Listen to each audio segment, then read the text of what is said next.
నేను give away start చేశాను. Give అవేస్ ఎలాగ ఇస్తానంటే ర్యాండమ్గా ఇస్తాను. ఎప్పుడు ఇస్తాను నాకే తెలియదు. ఈ గివ్ అవేస్లో ఏమి ఉంటాయంటే Bluetooth speakers and headsets and movie tickets, ఈ 4 కూడా గివ్ అవేలో ఉంటాయి. మీరు పార్టిసిపేట్ చేయాలంటే రూల్స్ గట్రా ఏమీ లేవు.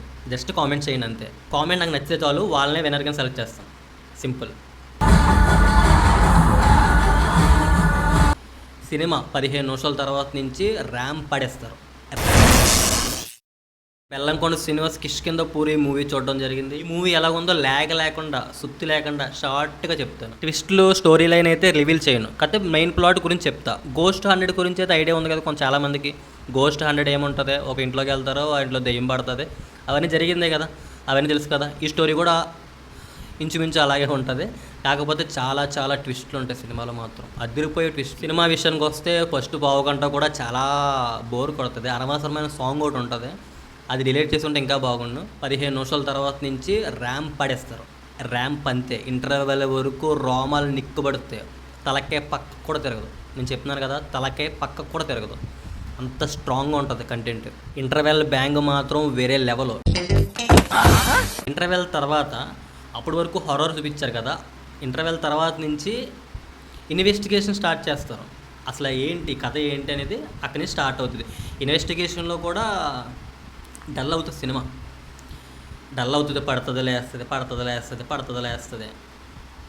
స్లోగా వెళ్తూ ఉంటుంది. కాకపోతే బోర్ అవ్వదు.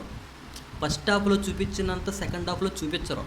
సో మనకేంటంటే సెకండ్ హాఫ్లో కూడా ఫస్ట్ హాఫ్ లాగా ఉంటే బాగుండి అనిపించేది. ఈ సినిమాలో ప్లస్ పాయింట్ వచ్చేసి బీజిఎం చాలా బాగా ఇచ్చారు. బ్యాక్గ్రౌండ్ మ్యూజిక్ అయితే అదరగొట్టేశారు. మీరైతే మంచి సౌండ్ సిస్టమ్ ఉన్న థియేటర్లో సినిమా చూడండి కంపల్సరీగా. ఇందులో మేజర్ హైలైట్ ఏంటంటే విలన్ క్యారెక్టర్ ర్యాంప్.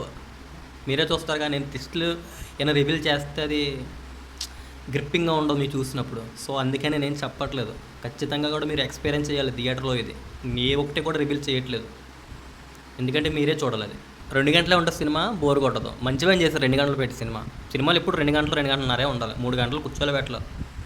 3 గంటలు సినిమా ఉండకూడదు ఎప్పుడు కూడా. 2 గంటలకి ఎనఫ్. చెప్పాలనుకున్నది 2 గంటల్లో చెప్పేసేయాలి. బాగా చెప్పారు. క్లైమాక్స్ కొంచెం వీక్గా అనిపించింది, కానీ ఓకే. అప్పటి వరకు చూపించిన థ్రిల్స్ని క్లైమాక్స్ ఒకటే డామినేట్ చేస్తుంది, కొంచెం కిందకే డామినేట్ చేసింది. కాకపోతే ఆ ఒక మైనస్ తప్పించి మిగతా సినిమా అంతా కూడా నెక్స్ట్ లెవెల్. మీరు మార్నింగ్ షో వెళ్తా, ఏ థియేటర్లో పడతా థియేటర్లో చూస్తారంటే ఓటీటీకి వచ్చిన తర్వాత చూసుకోండి. అసలు సినిమా ఏముండదు. మంచి సౌండ్ సిస్టమ్ ఉండాలి.